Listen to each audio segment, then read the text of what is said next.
Uns dias atrás, duas figuras famosas em nosso país, uma cantora e um influenciador digital, acho que é isso, Anitta e Felipe Neto, disseram coisas, fizeram afirmações que, de certa forma, lançam dúvidas sobre a Bíblia Sagrada, a Palavra de Deus.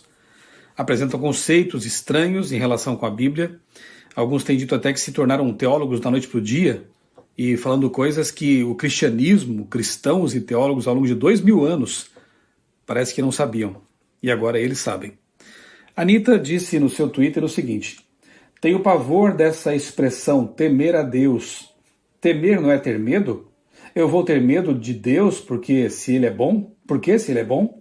Então eu vou cumprir a Bíblia porque tenho medo de Deus e do que pode acontecer comigo caso eu não siga essas regras que estão me falando aqui? Ou eu vou fazer o que eu acredito que seja o caminho do bem e do amor, porque eu quero ser uma boa pessoa? Um ser humano bom comigo e com os outros?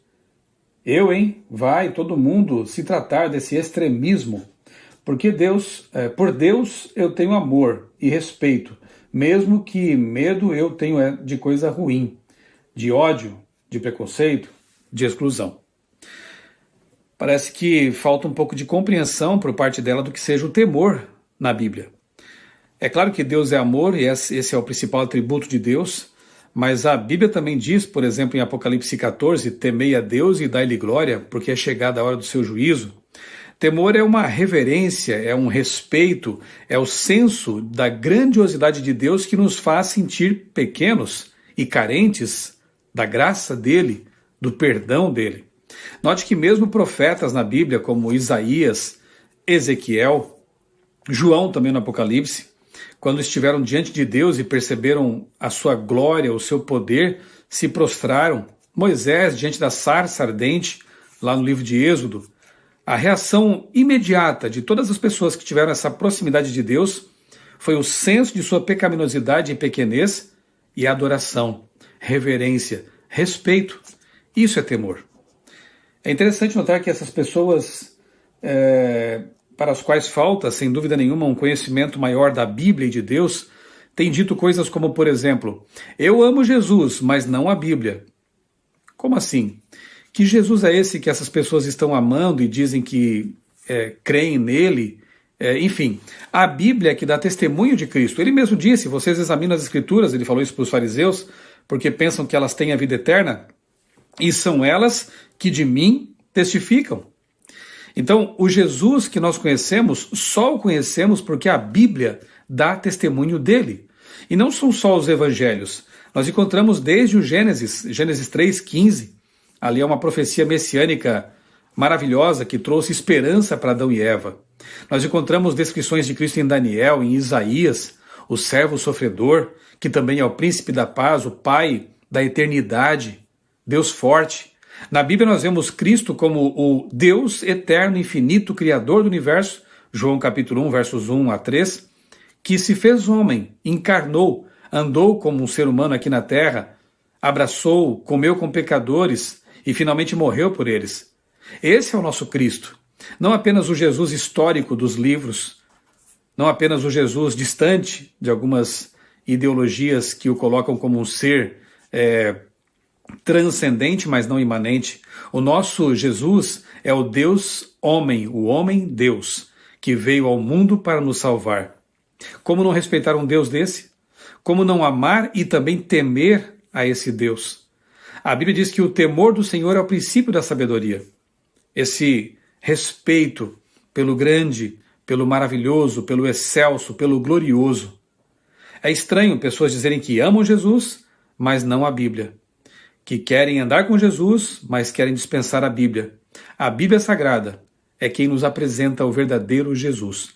Não o Cristo revolucionário que querem alguns, não o Cristo místico que querem outros, o Cristo que eu acabei de descrever.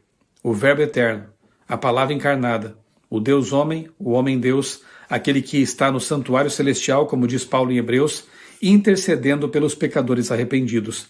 Esse é o nosso Jesus. Se você quer conhecer melhor Jesus, eu recomendo que você leia os 4 evangelhos na Bíblia, Leia também as cartas de Paulo. Leia um livro muito bonito, um livro que me levou às lágrimas, O Desejado de Todas as Nações, de Ellen White. Uma obra maravilhosa, fundamentada na Bíblia, que descreve o verdadeiro Jesus, que, infelizmente, tem sido idealizado, distorcido por muitos influenciadores. Temer a Deus é mais do que ter medo dele. Temer a Deus é respeitar o nosso Criador. Ele é o nosso amigo, é o nosso Salvador, é o nosso Papai do céu, mas também é o Criador do universo. Como não respeitá-lo? Felipe Neto, por outro lado, em suas redes sociais andou dizendo que o Antigo Testamento está obsoleto, deve ser descartado, que textos como Levítico 18, daqui a pouco eu vou tocar nesse assunto, e textos de Paulo também, não devem ser aceitos porque, na ótica de Felipe Neto, eles trazem conceitos e fazem afirmações que não correspondem mais àquilo que as pessoas entendem como sendo certo. Como, por exemplo, textos que condenam as práticas sexuais de pessoas do mesmo sexo. Bem, o que eu tenho percebido também com certa curiosidade é que alguns pastores, alguns influenciadores também digitais aí, evangélicos, têm tido um grande trabalho para agora lidar com essas palavras do Felipe Neto. Porque, curiosamente, durante muitos anos, evangélicos, pastores evangélicos, têm dito exatamente isso, que o Antigo Testamento já passou, já perdeu sua validade, a lei foi abolida, você já ouviu isso?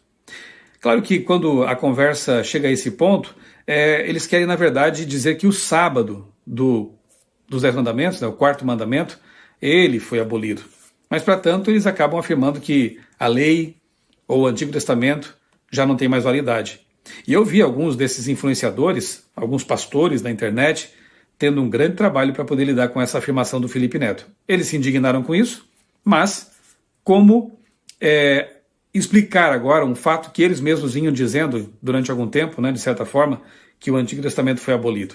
Eu vi um deles dizendo, mas não podemos pensar dessa forma, porque o não matarás continua valendo, não furtarás continua valendo, mas eu acho que ele não teria coragem de ir até o quarto mandamento, ou de ler o quarto mandamento, que diz, lembra-te do dia do sábado para o santificar. Esse mesmo pastor, que disse que esses 2 mandamentos estão em vigência ainda, disse que, não, mas agora podemos comer carne de porco. Ora, é o mesmo Antigo Testamento que fala das leis dietéticas, também fala da lei moral. Evidentemente que nós temos que compreender que há leis no Antigo Testamento que eram de caráter civil, aplicadas para o povo de Israel numa teocracia. Há leis também no Antigo Testamento que tiveram sua vigência até a vinda de Cristo e a morte dele na cruz, como as leis ali do santuário antigo, que envolviam sacrifícios, que envolviam a morte de cordeiros, de animais, ofertas de cereais, de alimentos. Tudo isso apontava para o Messias vindouro. Quando o Messias veio, essas leis encontraram sua completude. Paulo explica bem isso lá em Hebreus. Se você já estudou esse livro, você entende que Paulo contrasta o sacerdócio antigo, transitório, limitado, com o sacerdócio de Cristo, eterno, todo suficiente, perfeito. Então há leis que tinham que ver com o santuário, com o ritual do santuário, que tiveram sua validade, se completaram na cruz do Calvário. E dali para frente não eram mais necessárias. Embora estudá-las seja realmente muito bom para entender em profundidade o que Cristo veio fazer por nós. O ritual do santuário terrestre, ele como sendo uma sombra do santuário celestial, nos ajuda a entender muita coisa relacionada com o santuário do céu. Mas não precisamos mais fazer aquelas cerimônias porque elas encontraram seu cumprimento na cruz. Leis dietéticas. Será que o ser humano mudou?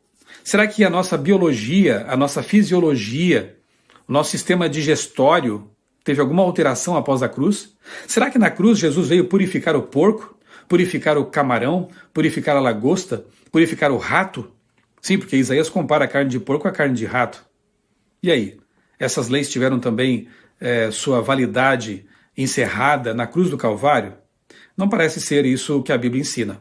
Então, fica complicado querer defender partes do Antigo Testamento e outras não, como se essas tivessem então encontrado seu fim na cruz do Calvário. Eu disse, é curioso ver esses pastores agora tentando se defender dessa acusação, dessa afirmação de Felipe Neto, que não corresponde à realidade.